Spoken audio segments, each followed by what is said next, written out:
My Weird School, Fast Facts. Sports. Written by Dan Gutman. Pictures by Jim Pelot. Chapter 4. Basketball.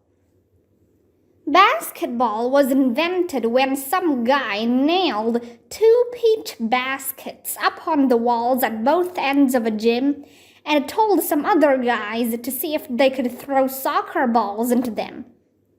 You probably think that's one of my jokes, but it's not. It really happened.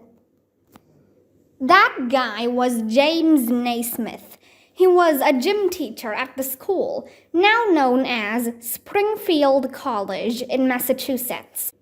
In 1891, he was asked to come up with a sport that would keep the athletes in shape over the winter, when they couldn't train outside. Naismith dreamed up basketball, and the rest is sports history. Of course, basketball back then didn't look much like basketball today. For starters, Naismith didn't have any basketballs. How could he? The game didn't exist yet. It's not like he could walk into a store and say, "I'd like to buy a basketball." They would think he was crazy. "Get out of here," the store manager would yell. "Security, there's a lunatic in the store who wants to buy basketballs." So when he first invented the game, Naismith used soccer balls. Also, the backboard was made of wire, and dribbling was illegal. But the weirdest thing was that every time a player scored, somebody had to climb up on a ladder to get the ball out of the peach basket. Isn't that the most ridiculous thing you've ever heard? I wonder how long it took for somebody to come up with the idea of cutting a hole in the bottom of the basket. What Arlo didn't tell you, because he didn't know, is that James Naismith also helped invent the football helmet. He was the center for his college football team, and he was getting beaten up pretty badly. His ears were swelling up from getting hit so much. One day, Naismith got kicked in the face so hard that he didn't recognize his teammates. While he was recovering, he and his girlfriend made a primitive helmet out of flannel. Flannel? A lot of good that must have done. Later, he made a better helmet out of leather. I knew that, but here's something that even little Miss Know-It-All doesn't know. The tallest guy in NBA history was 7 feet 7 inches tall. Do you have any idea of how high that is? It's even higher than my garage. Actually, there were 2 players that tall, Manute Ball and Gheorghe Muresan. Ball was from the country of Sudan, and one time he killed a lion with a spear. That didn't happen during a basketball game, by the way. That would have been scary. One time I killed a spider in our bathroom and I was freaking out. Arlo knows a lot about basketball, but I'll bet he doesn't know this. The shortest player in NBA history was Tyrone Muggsy Bogues. He was just 5 feet 3 inches. That's not much taller than I am.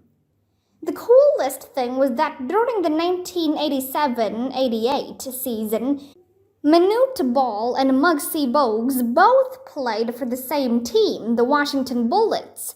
So the tallest guy in NBA history and the shortest guy in NBA history were on the court at the same time. That must have been weird. Can you spin a basketball on your finger? It looks really cool, but it's hard to do. The world record for spinning a basketball on a finger with just one hand is 10 minutes and 33 seconds. Wow! The guy who did it was a Spanish player named Ruben Alcaraz, who had too much time and a basketball on his hands. Some people can even spin a basketball on their elbow. That's just weird. Tom Connors of England holds the record for the longest elbow spin, 6.14 seconds. Michael Jordan was probably the greatest basketball player ever. But after leading the Chicago Bulls to 3 NBA championships, he retired from basketball in 1994 so he could try something he always wanted to do: play baseball. He played for the Birmingham Barons, a minor league baseball team. I guess he wasn't very good. His batting average was just .202. So after that, Jordan went back to basketball and won 3 more championships with the Bulls. It just goes to show that if you're good at something, you should stick with it. In 2008, something really amazing happened. Marc Gasol of the Los Angeles Lakers was traded to the Memphis Grizzlies. Well, that's not the amazing part. The amazing part is who he was traded for. His own brother. Pau Gasol was a Grizzly who was traded to the Lakers in the same deal. It was the only time in NBA history that 2 brothers were traded for each other. And you know what's even rarer than that? Trading sisters.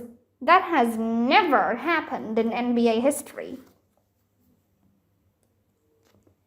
Each NBA team is allowed 6 timeouts during a game, and they have to use 4 of them, whether they want to or not. Why? So the TV stations can show commercials during that time. If a team doesn't take at least 4 timeouts, the referees will call a technical foul on them. That's not fair. How many games do you think it would take to score 100 points? Well, for Wilt Chamberlain, the answer is 1. On March 2nd, 1962, Wilt scored 100 points in a single game for the Philadelphia Warriors. It had never happened before that day, and it hasn't happened since that day.